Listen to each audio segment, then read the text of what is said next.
Welcome back to the Standing Room Only podcast. This is episode 87. We're getting up there. We're almost at, we're getting close to that 100. Give it a couple months. We'll be there. Crazy to think. But as always, make sure to follow us on social media at SROnlyPod. For all our personal pages, mine is at the Healy6. I am iGoose with 4 O's in between there. We're on Instagram, Twitter. Make sure you follow SR Only Pod as well. Same thing. Hit that follow button. We like to post, stay interactive, talk trash back and forth. It's always friendly trash. Remember that. We're going to be talking about some baseball, a lot of NFL talk due to the preseason starting. We'll finish off with a little bit of basketball. But baseball, got to give a shout out to Michael Hermosillo. He was on the podcast for a 1-year special. We talked with him last year, and he was a free agent at the time. We talked about him growing up being a Cubs fan. We even talked about the Cubs. Maybe they hit him up immediately. He signed with them, and he's finally got the call up. He was hurt a couple times this season, especially in times where he could have been in the majors. He killed it in the minors. You've seen a lot of improvement in his walking numbers, his power numbers. Great to see. He started yesterday, and he hit a home run. Awesome to see. He finally gets to play in Wrigley tomorrow on Friday, whenever you're listening to this, Friday. And last year, no. Not 2019, when he was with the Angels, he also got a little hurt around the time where they came to Chicago. So unfortunately, he could not play in Chicago. Now he gets to live his childhood dream, playing in Wrigley. I hope he gets the start. I'm going to the game. But if not, get to see him tomorrow. Just happy that he's doing well. Yeah. That it's crazy. It seemed like it was yesterday we had him as a special guest on the podcast. He had a lot of cool things to talk about. Obviously, baseball. He was big into football too. He was a football star. Ended up sticking with baseball for various reasons. Chicago, born and bred. Well, I don't know if he was born in Chicago, Ottawa. but it was Ottawa, right? So, but Ottawa, I mean, Illinois. most people, if you were born in the Midwest or you lived in the Midwest, there's like a 75% chance you're going to be a Cubs fan. The fact that he gets to live the dream of playing in Wrigley, it's one thing if you're from I'm trying to think of Miami, right? Or Florida, and you're like, oh, it's my dream to play for the Marlins. Like, it's not the same when it becomes like Wrigley or Fenway or if it was old Yankee Stadium. So this is gonna be exciting, especially that home run he hit the other day. That thing had to go like 450. It was 441. Wow. I knew he had power just based on like what I've been seeing in the minors, but doing that was that in Cincinnati, the Great American? Yeah. And I mean, just seeing it just launch. Somebody mentioned, and I do agree, he's gonna have to work on that bat flip a little bit. He's gonna have to have a little bit of spice, little bit of attitude behind it. But I mean, he knew it was gone right away. I think everybody did. The exit velocity was nuts. It's exciting. It's exciting. So far, with him, not to cut into his up and coming debut in Wrigley, Josiah Gray starting to get a lot of playing time. So it's cool to see these guys yesterday. These guys that are deserving. So yeah, I get to meet Josiah on Saturday too. I'm going to the Brewers game. That's awesome. So you've literally met like two handfuls counting of players so far. I mean, Blake Snell, obviously, and the only person I haven't met on the podcast yet, Tyson Miller, which I'm hoping I get the opportunity. He was with the Cubs to start off the year. He got DFA'd. He's with the Rockies or the Rangers organization. So we'll see. We'll see if that happens. I would like to. I'm rooting for the guys that we have on the podcast. Oh, yeah. And we have some guys that we'll get on the podcast soon. We're getting into September. We're also getting towards the end of the season. I have some guys we'll be talking to in the future. That's awesome. So baseball as well. Card market. Fanatics is taking over the card market from what it seems. Never would have thought cards would be associated with Fanatics. When I hear Fanatics, I think of like jerseys, hats, all that Shirts, yeah. stuff, Yep. apparel. And they are going to get the license for MLB stuff starting in 2026, I believe. So Topps, who did have the license for like 70 years, no longer will have it. And we'll see what happens with those cards. For people who aren't in the card market, and you're like, what do you mean like Topps had the exclusive? I've seen other companies do this. Topps is the only baseball card company in which you will see MLB logos on jerseys and hats. So if you get cards from other companies, you'll see like Ronald Acuna, you'll see Mike Trout, but it just doesn't have the same flair because they can't use logos from Major League Baseball. That's interesting. I didn't know that. So basically, and we were talking about this, the value of the Topps card, I mean, over the past 70 years, what's going to happen to these cards that are worth so much now? I personally think the value goes up.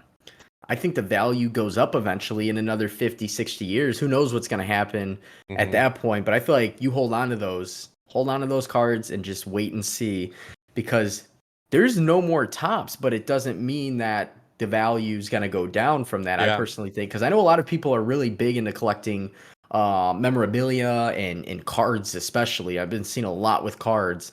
It's almost worth seeing what ends up happening and holding on to those. I mean, does Tops have the exclusive for the other? I mean, is Fanatics going to eventually take over the other sports, or what's going to happen with that?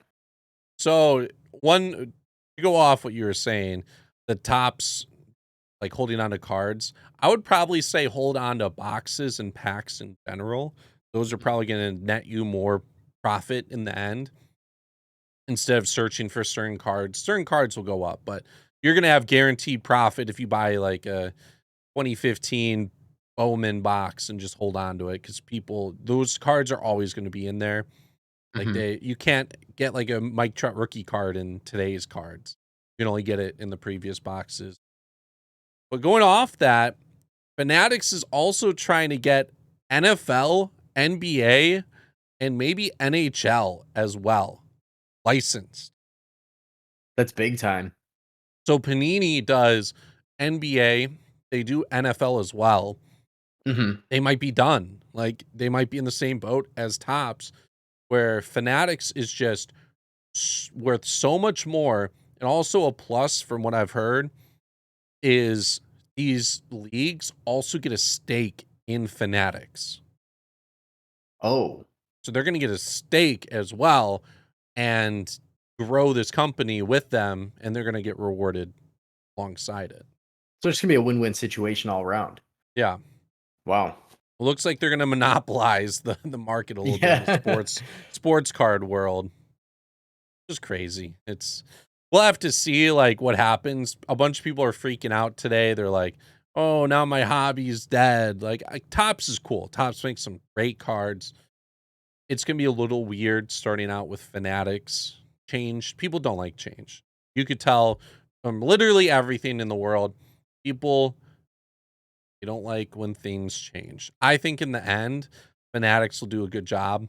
It'll just be weird seeing the Fanatics logo will be a little bit odd. But I think they're gonna run it similarly to like every other cards, rookie cards and stuff like Yeah, that. it's an adjustment. I think you said it best. I mean, people, especially when it comes to 70 years of one thing, they're scared of change, and Fanatics they might be better. You know, you never know what they're gonna do. I've shopped on Fanatics within the last couple of years. They have awesome deals. That's all I know, and I'm not trying to promote them in any way for the podcast, but I mean, I personally like the website and what they offer and everything else. So we'll see. I'll definitely give them a shot. I'm not a Hmm. card collector, but maybe I'll buy my first pack in 2026. Some other MLB news, some minor news. So yesterday, Lance Lynn got ejected from the game. Did you Yeah. see why? It was after, so he left his glove and his hat on the dugout. Sox were up at bat, and all of a sudden you just see his belt fly out of the dugout towards the umpire, basically to say "F you," for lack of a better term. And it makes you wonder. Like, obviously he's mad, but we Mhm. know we've been seeing these checks. In they have the division secured, I Mhm. think, by a landslide. But I mean, you still want to get that home field advantage in the playoffs. I did see it, and I don't know how I feel about it. Yeah. And Well, I think it would have been stopped if they asked him for a check before he got to the dugout. I think the Mhm. problem is he was already in the dugout and they was like, "Hey, yo, can you come out here? We need to do a check." And he's like, "You know what?" Took off the belt. Like, I'm already in here. Why? You've already checked me probably like 3 times already. Yep. Like, just Did ask me as I'm exiting the field. and it's kind of weird that they actually did that. And I'm wondering, is it being challenged by the other team's coach, the manager? Like, is that what is like, does he have a right to say check him, or does it have to just be reasonable suspicion as to why, like, when a Or cop just wants like to every check other your inning or vehicle? something. Yeah, I don't know. I mean, hopefully he wasn't acting out because there was something. And I mean, he's been in the game for a while. Obviously, Lance Lynn being in his mid 30s, he's been around the block. Hmm. I don't know. I don't know. I don't know what to think. I feel offended as a Sox fan, but at the same time, as a Sox fan, I'm like, just let him check you. I mean, what? Yeah. You have nothing to hide, right? A little silly, but that happened. And then also, like an actual ejection happened with Caleb Smith in yesterday's Diamondbacks Phillies game. Caleb Smith already got checked once in the game. He pitched 2 2/3, so he pitched in 3 different innings. He already got one check, cleared it. And then in the check in the 8th inning, he got looked at. The umps took his glove and he was ejected. Caleb Smith was angry. He was like, "Why am I ejected? What is going on?" They took his glove. He was gone. So no suspension yet because I think they're looking at it. Like they're seeing if it is foreign substance or whatnot. But yeah, second ejection so far from this. Hector Santiago being the first. So they're holding on, and there's no suspension yet because they don't know. It's Well, weird. they'd send it off to somewhere. But They what if it send it to comes like back and New it's York. not? I have no idea. It's just weird. I mean, I get it. I get what they're trying to implement. And it is kind of, I mean, for the umpires, they are just doing their job. Like, this literally came down in the middle of the season. They could have Hmm. at least waited until the offseason and you met with the commissioner and said, hey, this is going to be our practice. This is what we're going to do. This is players. We're going to alert them. Hey, just a heads up, this spring, this summer, this is what it's going to be. But to kind of force these changes in the middle, the umpires are probably like thinking, oh man, this sucks. We're going to get yelled at. But I mean, I guess you want to stop the cheating or whatever you want to call it. And this is going to be the side effects, if you will. Hmm.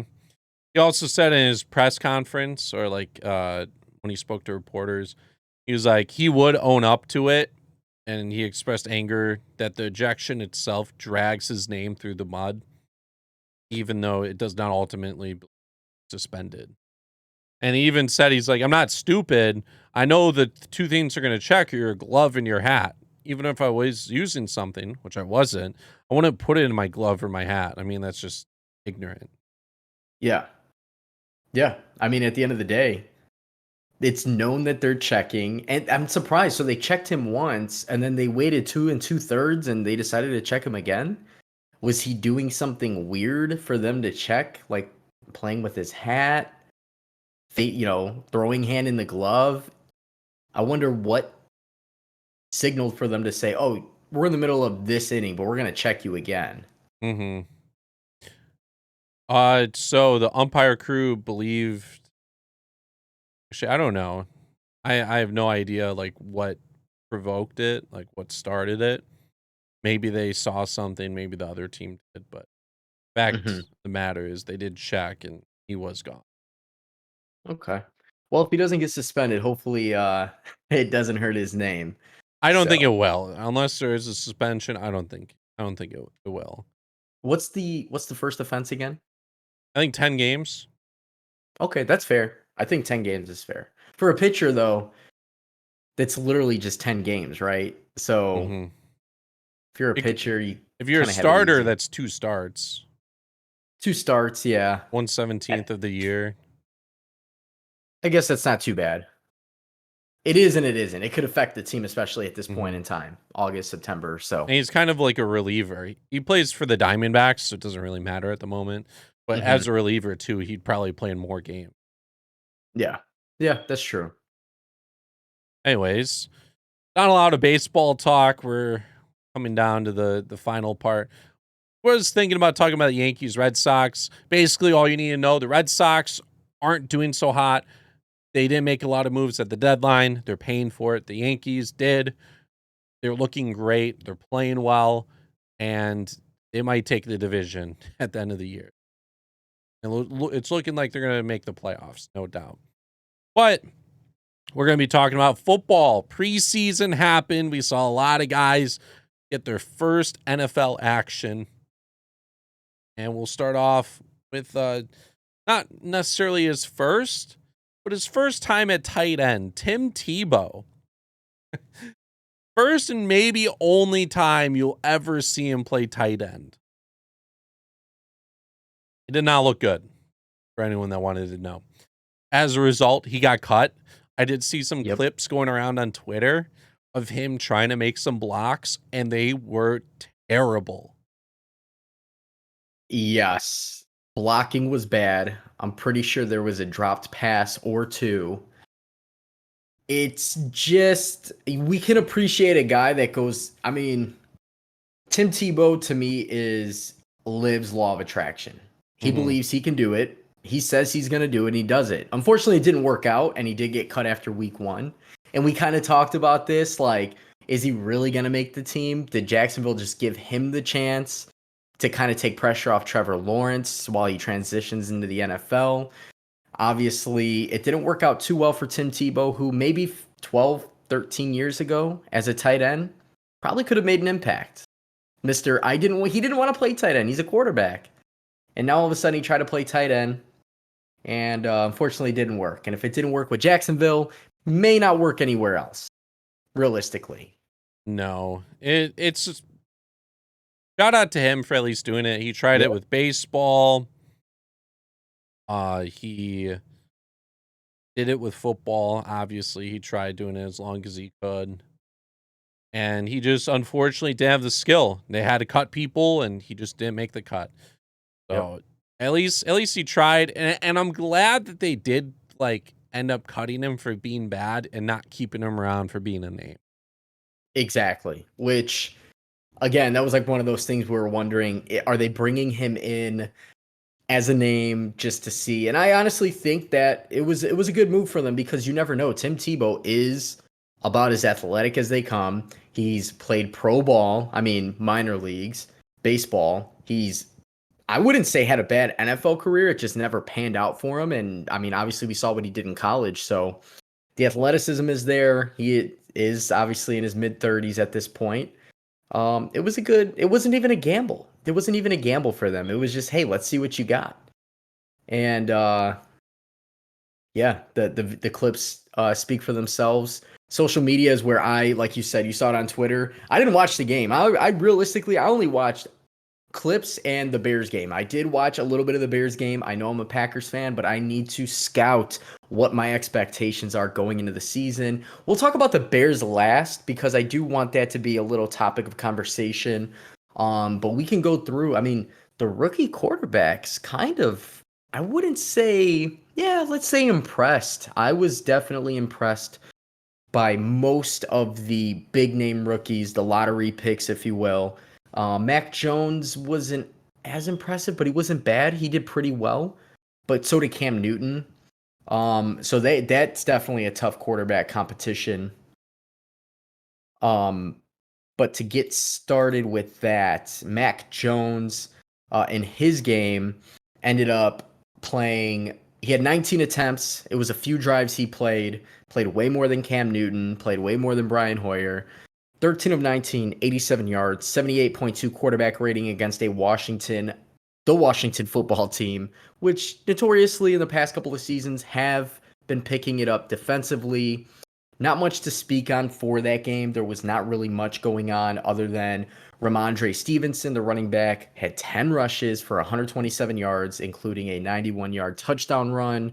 So I would say he definitely shined more than the others. Now, when we're talking about the other games that did occur, for me personally, Jordan Love, who is not in this year's draft, but the years before, actually did okay. He did okay. He ended up playing most of the drives. He had 12 of 17, 122 yards, a touchdown. Quarterback rating was 110. He didn't have to scramble like at all, but he did get hurt on a sack, so he is not playing this week. But as a Packer fan, knowing Rob is 98%, I'd say 90% gone. I'm not going to count him out yet. Anything can change. You can find love in hopeless places, like Rihanna said, and he might fall back in love with Green Bay. Who knows? But Jordan Love did okay. I consider this as much of a first impression as any of the rookies in this year's draft class. Trey Lance did well. Trey Lance had it was a wide open touchdown pass, but I thought Trey Lance did pretty well. They played up against the Kansas City Chiefs. Again, winning and losing isn't really a major story. But Trey Lance, 5 of 14, 128 yards. One was an 80-yard touchdown. So I guess taking that 80-yard touchdown away, it was a mediocre first game, but he made some good decisions out there. I can't say he's a bad quarterback. Again, this is one of those quarterback competitions. Jimmy Garoppolo, Trey Lance. The fan base probably wants Trey Lance, but Jimmy G might be the better quarterback so far. Yeah. We have two more games to figure it out. So wouldn't be surprised if Jimmy G starts off this kind of of like these guys works them into that. Tua didn't look too bad. I get that Tua had played last year, but he didn't look too bad as a spotlight guy. I don't know if you heard about this week, but Hunter Renfro, I guess, torched Jalen Ramsey. I like that. And Jalen Ramsey was like mad. People were like, "Where's the video? Where's the video?" Apparently, Renfro got Ramsey twice in scrimmage. Hunter Renfro is not a bad receiver. Hunter Renfro, I don't know who to compare him to because he's kind of a quick guy. Jalen Ramsey I like, but there's something about him getting burnt that I love, especially like when Devontae Adams tore him up in the playoffs. That's interesting. Hunter Renfro. Is he with the Rams? He's with the Raiders. So it was a joint practice. Yep. Okay. Which we saw another joint practice. We saw Antonio Brown get into a huge altercation. Oh no. In his practice, he got thrown out. It was the Bucks, it was the Titans. He got into it with Chris Jackson. Not only did they get into a scuffle, he managed to rip off Chris Jackson's helmet and landed a clean left hook, clocked him, and he got thrown out of the practice. I assume Chris Jackson maybe or may not have gotten thrown out because, guys fight. That's just how it is. They're on the opposite team. They're in a complete different conference. They're not in the same conference. So I don't know. It's just how it is in the NFL. But ripping a guy's helmet off is obviously a big no-no. But Antonio Brown definitely got into it. And let's hope he keeps his head on clean another year. Because last year, we saw what happened. He was, I don't want to call it a key piece, but being that third big piece in the receiving core that they have is big. You won a Super Bowl. Especially because he's not like bad at football. It's just No. his off the field, like his ego and stuff is the reason that he's just not as respected and hyped up as Oh yeah, and I'm a firm believer that you got to give everybody, you got to give those guys those chances when they are showing improvement, and he is somebody who has shown a lot of improvement in that realm of things. So let's just call this a one-off. I think it's gonna feel some things for the Bucks, and sometimes you need that. Sometimes you need that, especially Super Bowl hangover apparently is a real thing. So maybe they need this. we'll have to see that. Big before we get into the big topic of discussion, wanted to talk about this in the beginning. Did you hear about how the Lions cut their long snapper on his birthday? I don't know why I'm laughing at that. That's horrible. They I did cut him not. on his 40th birthday. So, well, it sounds bad, but it's because Tuesday was the time for cuts. So, he was the long So snapper since 2004. He is no longer anymore. And I'm bringing this up because do you know who they only have one long snapper left on the team, which means he is going to be the guy. Do you know who it is? on Detroit, Yep. I have no idea. Have you ever known anyone from our area that was good in high school that was a long snapper? That went to Notre Dame? Yeah. Oh, oh, oh my Scott gosh. Scott, Daly. yeah, I'm Yep. pretty sure I had classes with him. I'm pretty sure he's 2011 alumni of DGS. I could be wrong. I'm 2010, so yeah, I don't want to talk about why I had a class with him. It's pretty obvious. But Scott Daly, DGS, Yes. right? Yeah, yeah. Yeah. I definitely wow, good for him. That's awesome. I S- was gonna say we've had actually quite a few guys more recently in the NFL from our area. What? Yeah, we have the Hinsdale Central alumni, those Mm, brothers, okay. um Jack and oh my gosh, the first guy to catch COVID. I can't even think of names right now. He was with the Rams. Jack Allen, Brian Allen. So, and then they have a third brother. I don't know if he's in the NFL, Yeah. but First guy from like our school that I've like ever known to be in the NFL. And Scott Daly. he has been jumping around for years. Like this isn't like a rookie season. He's been out of college for years. He went to college for Yeah. like the 4 years. He probably graduated in like 15, 16. It's been 5, 6 years since then. He played in the XFL, I believe, or the other football league that started up a little bit before that got cut. He was going all around. He might have even played like Canadian football. I have no idea.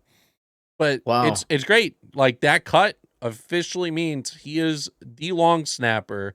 And if you know about long snappers, they last forever. If you can secure a spot, you're pretty much like gonna be it. That's that's incredible. He signed with the Cowboys originally in 2018 and got waived. Uh San Antonio Commanders in 2018 after he got waived, of the Alliance of American Football League. Yes, the AFL or whatever. Yeah. The AAF or whatever. He got drafted by the New York Guardians in October of 2019 in the opening phase of the XFL, which XFL did not happen due to COVID, and I don't even know what's going to happen with that. And then signed, yeah, May 4th of this year with the Lions, the age of 27. He's going to get his shot. That's awesome. That's super awesome. Wow. Yeah, it's crazy. So shout out to him. It's always cool when people from like your area. I'm not friends with him. But like I did grow up somewhat with his family a little bit. So it's just cool. It's just cool to like know someone Oh, that yeah. made it and like their story behind it. Anyways, the main event of the podcast. We saw Justin Fields, and Ooh-wee. he looked great.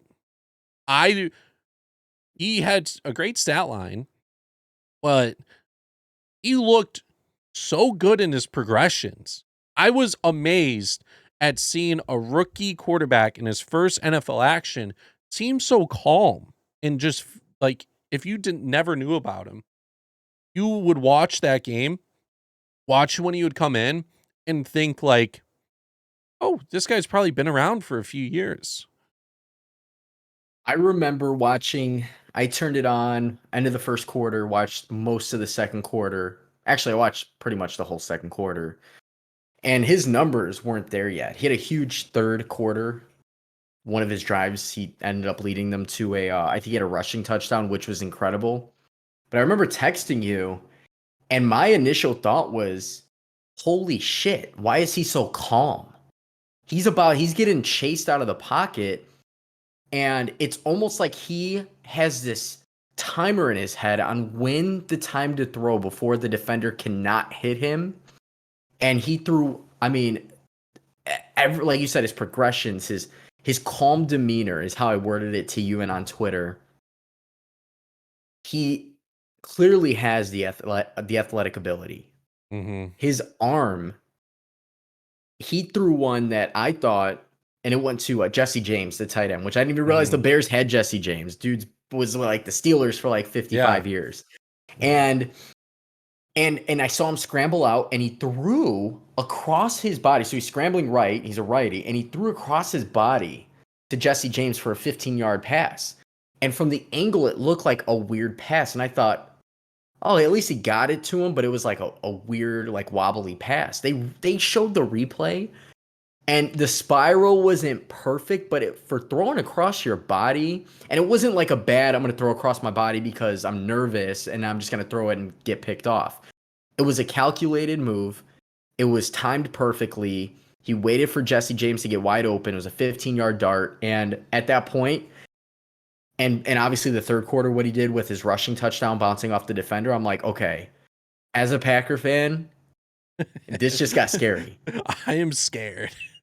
And it's not, and I understand it's preseason, right? We can't count our chickens before they hatch. It looks good, but it's the fact that he's calm, the tangibles are there, and the fact that he said the game seems slow. Mhm. This NFL game seems slow compared to college, which is also scary. So, yeah, is Dalton the starter? Which obviously you had mentioned before that Dalton had some things to say. He's like, he's going to have a great career, but right now it's me. I'm the Yeah. guy. Before we get into that, I wanted to talk about how Justin Fields as well. He I saw a video on how Ohio State's offense is pretty much a replica of what the Bears offense is right now. So that Ooh, also helps. that's Like very good. so coming into a same system that he's been running for like a couple years now, just in the NFL is great. Schemes are key in the NFL. There's so many great players that probably never became Hall of Famers, Pro Bowlers, just never became great because of their situation and what scheme they got thrown into. So that is great. Another thing, it looked like they ran some great plays. Watching Mitch Trubisky the past four-ish years, I the plays were so simple. Like it had one option. They were most likely quick plays. Like looking at Fields, he had like multiple options. He knew what he was doing. His Used reads, his yeah. legs. Like it's crazy going from quarterback to quarterback. And Mitch Trubisky coming back to Chicago this week. Yeah, starting. Is Josh Allen hurt or is he just not playing the preseason? I don't see Josh Allen playing, at least starting, until maybe the last week of preseason. Okay. Like, let him get reps in that last week of preseason, only because, like, there's no quarterback competition there. They know Josh Allen's the guy. Hmm. Been there, done that. Just like Rodgers, we probably won't see until the last week, maybe the first quarter. They might run a 2-minute drill. You want to, get these guys going, but it's a longer season. It's a long Hmm. season. It's a long season in general. And you don't want to get these guys hurt. Obviously, Josh Allen just signed the huge contract, so let's try to keep him there. You're going to see him. Obviously, you got to let Hmm. everybody play some reps. So, but we'll see. Maybe Yeah. Trubisky torches Chicago. Trubisky did say in an interview, it's nice to be in a place where people want you and want to see you succeed. Stephen A went off on him. He's like, you went to a team where they just pay $250 million. You're a backup. You have no chance of being a starter. You want to be a backup. That's Like, it. you aren't good. Take Like, a pay cut. He could have been a backup. Yeah, yeah, Chicago anywhere. loved him until until we realized he couldn't read the playbook. He didn't know any of the playbook, and he played like trash. He was bad. Chicago gave him a chance. I gave him a chance, and I'm not even a Chicago More fan. than a chance. They gave him 4 years. They could have been done with him after 2. It might be a good thing that they kept Coach Nagy and Ryan Pace around because I think the problem was Trubisky. I mean, we I saw how many games did we see where we're like, oh, he took off, he had a 40-yard touchdown run against Atlanta in last season or the season before. It might have been season before. We're like, oh man, Trubisky's gonna have a good year. He's making 20-yard passes. Allen Robinson, 25-yard catch. Come to find out, Allen Robinson has to dive for most of his, and he literally drops nothing. Mm-hmm. And every other pass is overthrown. It's Trubisky is a guy who was a bad gamble. They thought they had something in Trubisky, and I don't blame them, but it's just kind of weird to pass up who they did. Not even just Pat Mahomes, but like obviously Deshaun Watson, who has a lot going on right now. But I think this is the time, and I normally don't say this. I think this is officially the time for Chicago Bears fans to actually get excited. Chicago fans, and this is not trash talk. Chicago fans are excited every year because every year the Cubs are going to the World Series. The Bulls are gonna finally win. The Bears. This is it. Their defense is stacked. The defense is stacked every year, guys, since 1984. If you didn't realize, Yeah, but optimistic. I think this year there's a reason to be optimistic.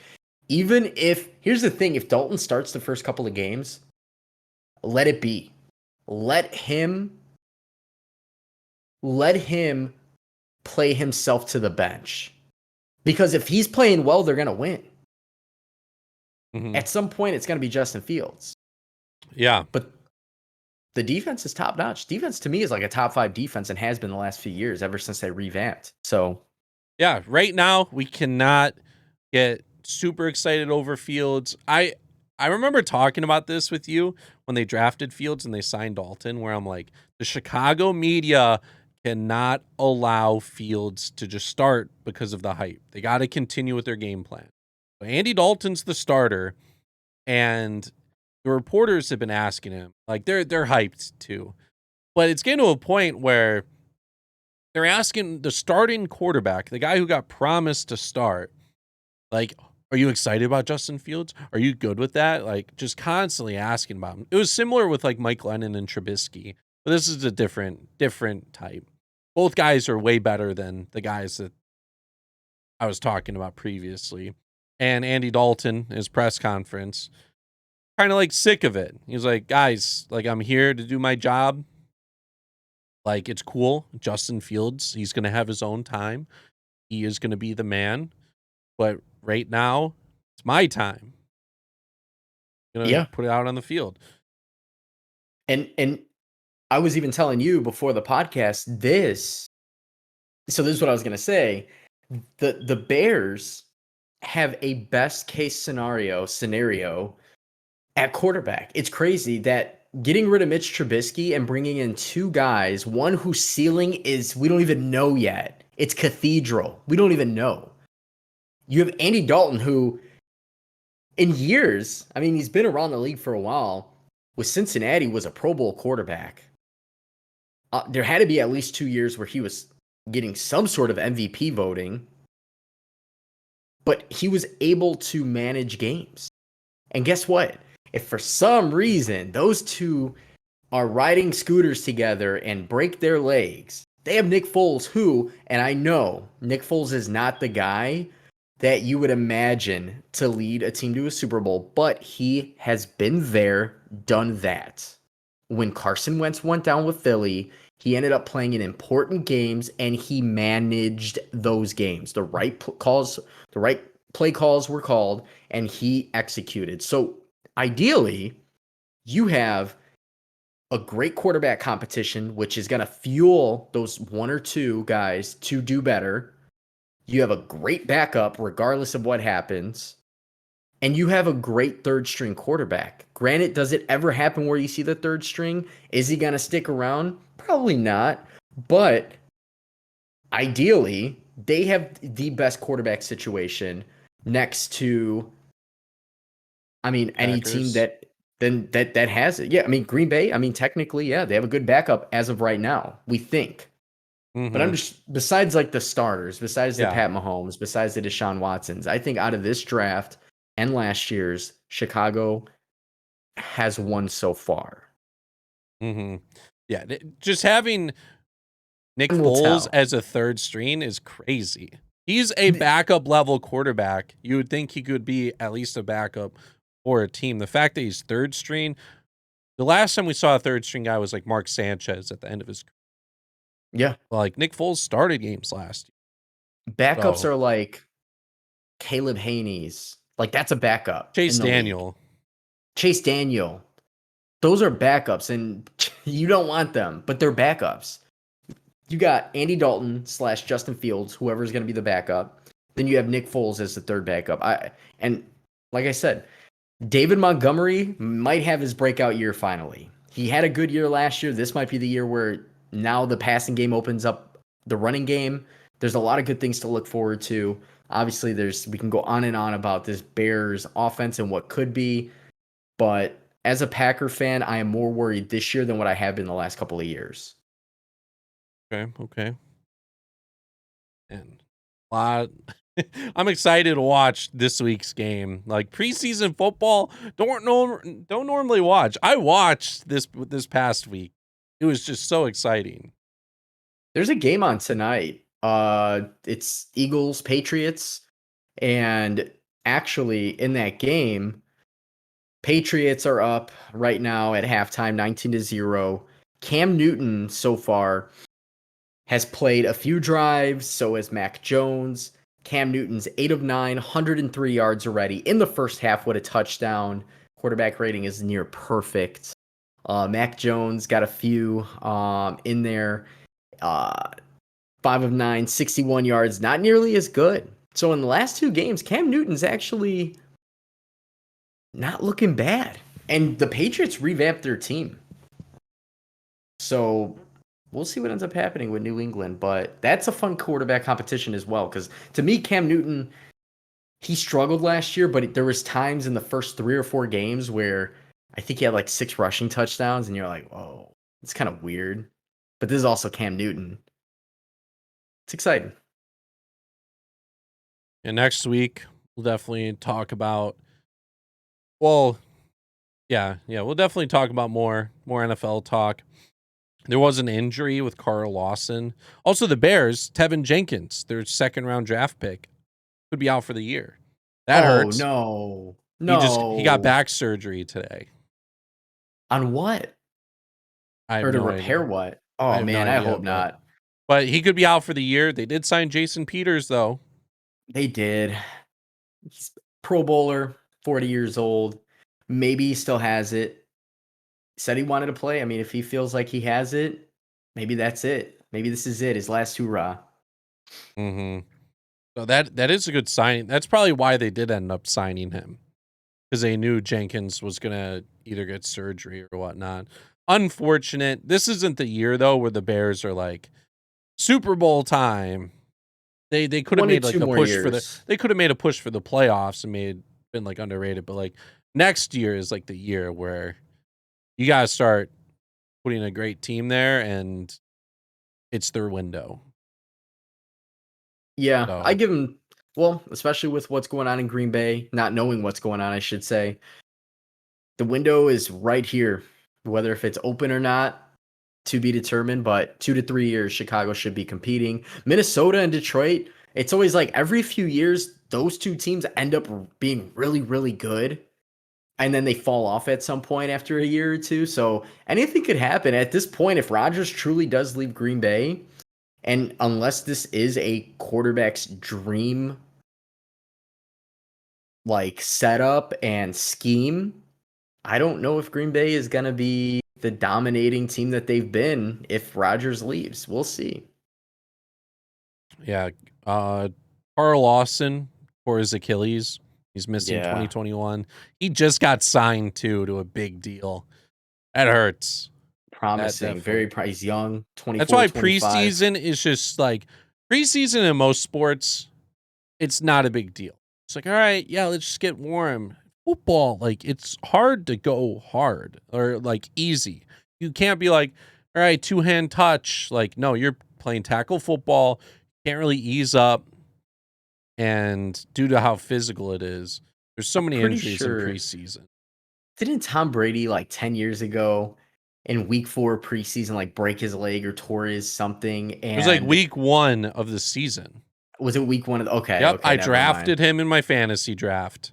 That's why Ooh. I know. I drafted him and then he got hit in the knee and he was out for the year. Ooh, that's tough. That's tough. And their backups are always good randomly. It was Matt Castle. They missed the Yep. playoffs and they were the first team, I think the only team to miss the playoffs, and they had 11 wins. 11-5. I remember that year. And Matt Castle ended up getting a contract somewhere else, like KC or something. And yep. Yep. Wow. That's crazy. Time What a flies. time. Yeah. So, NBA news. Not really a lot to talk about. What's it called? Vegas. Summer League ended. So we did see some great showings. Pat Williams, we talked about before. I don't know if you heard about Jalen Green. Is he the one that got drafted to the Rockets? Yeah. Out of the G League. Yes. Yes. Yeah. So I think he played for Detroit's G League team, possibly. But I don't know if you heard what he said. He basically said, like, yeah, I wanted to go number 1, but I'm glad I didn't go to Detroit. And he's like, when I was in the G League, there's nothing to do. Like, all I was doing is being in the gym, which not bad when you're an NBA player. If you're in the gym all the time, you're gonna get better. You're gonna just be a beast. But guys, it's their profession, it's their job. You kind of have to step away a little bit. So it could have been too Yeah. much. The Detroit Tigers, before one of their games, tweet out their lineup card, and they said like something fun to do in Detroit, unlike a bubble or whatever. They talked Oh, about a bubble of some sort. I like that. I personally Detroit. I watched the Malice in the Palace, the untold and unseen footage on Netflix, which just came out. I actually watched, my girlfriend watched it with me because she's like, "What is it?" I'm like, "Just watch. It's like the craziest thing you'll ever see in an NBA game. Probably any sport. I know soccer's had some crazy mishaps like that." And she's just like, and they're showing it, and I'm like, Detroit has been notorious for the last I don't know how long of basketball and other sports of just being the bad boys. Like we saw it with the 80s and 90s Pistons. They beat up on Jordan. We saw it Sue with the Detroit Lions stomping on players and just playing dirty. And I think it's coincidental, obviously, but it's kind of funny that he said that because originally, when he was potentially going number 1, he was like, "I would love to live in Detroit," which obviously he's gonna say that. Mm-hmm. If OKC was gonna draft me and I had the talent, I would be ecstatic to go live in OKC. I don't know what is in OKC other than exotic Joe. But I mean, that's just what you do. The fact that he did trash talk Detroit is going to cause a lot, maybe a new rivalry. I don't know how often Houston is going to end up playing in Detroit, being out of the Western Conference versus the Eastern Conference. But if it happens and these two rookies go at it, I'm going to tune Well, in. it's once. Every team plays at least every NBA team in their court once. In their court once. So there we go. There's going to be one game. And Detroit fans know how to make you uncomfortable. At least they used to. New stadium, obviously, that they've been in for the last few years. So it's going to be an interesting matchup. We I'm just did get excited. NBA opening night matchups. We also did get Christmas Day matchups. We We're going to did. talk about that. We're going to finish off the podcast talking about that right now. So opening night, Nets versus Bucks and Warriors Lakers. What a matchup. I'm excited. That whole week, opening week, is nuts. Mm-hmm. But yes, Nets, Bucks, you get the rematch, if you will. It's rematches of last season's playoffs. So you're going to have the Nets, the Bucks going at it. Nets should be healthy. I don't see why they wouldn't be. The Bucks, who I think may have actually gotten a little bit better. We'll see. They added some shooters, some shooting.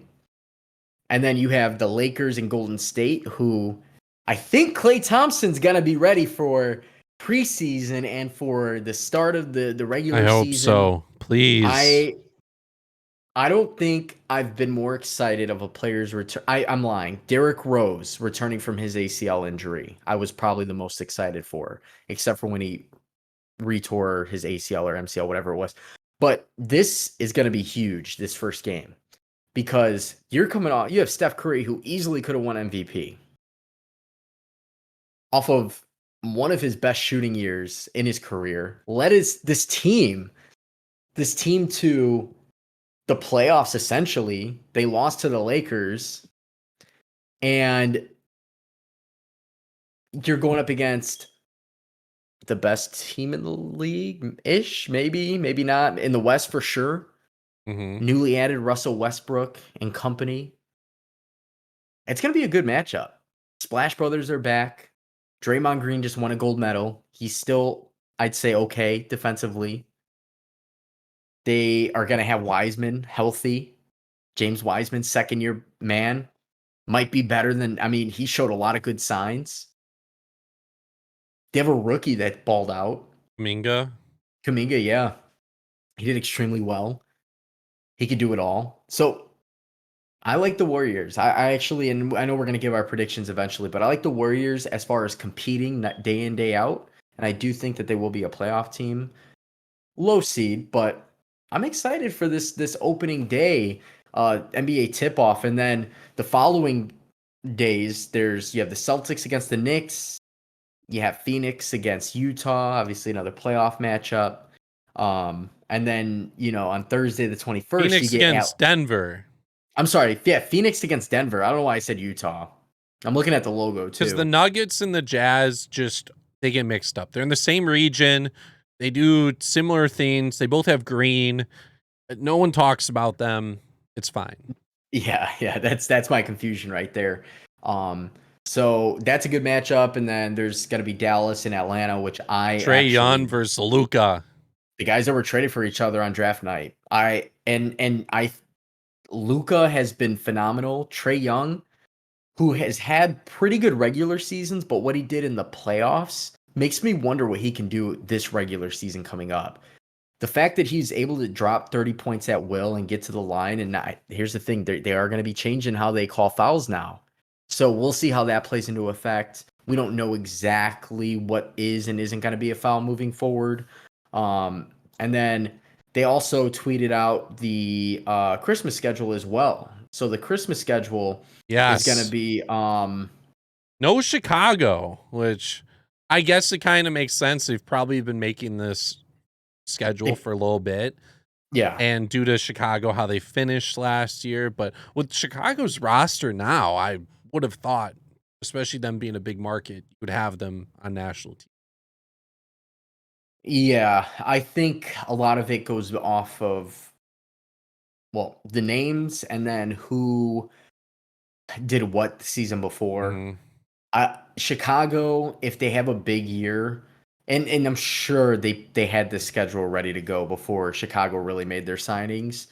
But you have Hawks, Atlanta, in New In New York. York, back after New York was like, we want Brooklyn. We want Brooklyn. They wanted the Trey, Nets and they couldn't even beat the Hawks. Trey so icy, quieted the crowd. Forever has the best transition on TikTok when he shrugs off the bump and his teammates had his back. He's back there. 11 a.m. game. Obviously, the NBA does start their games early on Christmas, which is cool. For me, being with the family watching the NBA is always tradition. Mm-hmm. Then you get the Boston and Milwaukee. Should be a good matchup. Get Golden State against Phoenix at 4 o'clock, at least Central Time. That's going to be a really fun game to watch. You have really young talent with a veteran on each team, a couple of veterans on Golden State, obviously. Then we get the potential finals matchup. Yes. Tip off is at 7 p.m. Central, Brooklyn in LA. The fact that it's in LA, there's going to be fans, star studded on the court playing and in the arena. I'm excited for that game. That's the most excited game I am ready for, or the game I'm most excited for is that game. I actually don't care at all for the other game at Mm-hmm. 9:30, Dallas and The Utah. I'm dud. not a fan of Utah whatsoever. They're good, whatever, but Lakers in Brooklyn. We're going to Yes. give our predictions, but this is a very, very high probability of a playoff finals matchup. I pray that we have no major injuries this year. We get a full 82 game season. I confirmed it's 82 games. We're still going to have the play in, which is whatever, makes it more interesting. I need playoff. I need basketball. I need the NBA to start right now, which preseason's going to start towards, I think, the middle, towards the end of September or first week of October. So we got some time, but it seems like all the trading's done, all the free agency's done. Now it's just a matter of camps, seeing who does what, the drop of NBA 2K, which is going to be in about a month. They already dropped the ratings, which their ratings are trash. Don't even want to really talk about it. It's always bad. Ratings doesn't matter at the end of the day.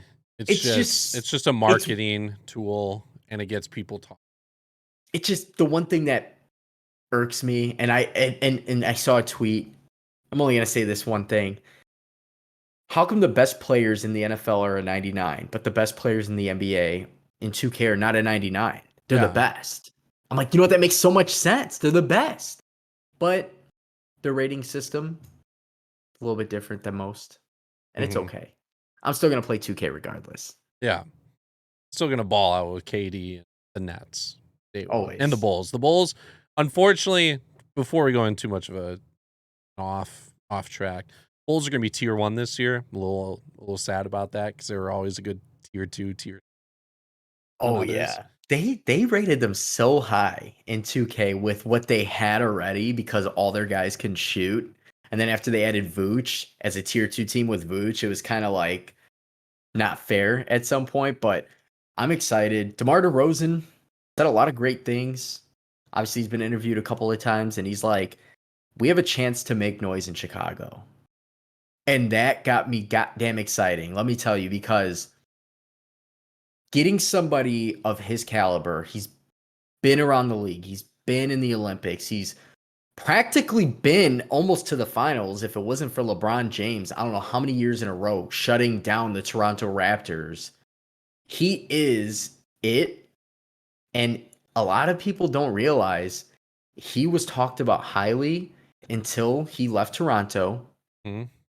Never lost a step. His numbers actually were great. Nobody talks about him. It's time. It's time. And as a Chicago fan, we have a lot to be excited for with basketball. I'm not expecting a finals appearance, but let's get back to the playoffs. Yeah, let's just fast forward to everything there. That's going to do it, though, for this week's episode of the podcast, the Standing Room Only podcast. Make sure you follow us on Twitter and Instagram at SROnlyPod. Follow our personal pages. Mine's at the Healy6. Twitter and Instagram. Yes, I'm iGoose with 4 O's. Hit the follow, stay interactive, hit the download. Watch us on YouTube. Leave a comment. If you think we're pretty, let us know. If not, don't hurt our feelings. Remember, trash talk with love. And we'll see you guys next week.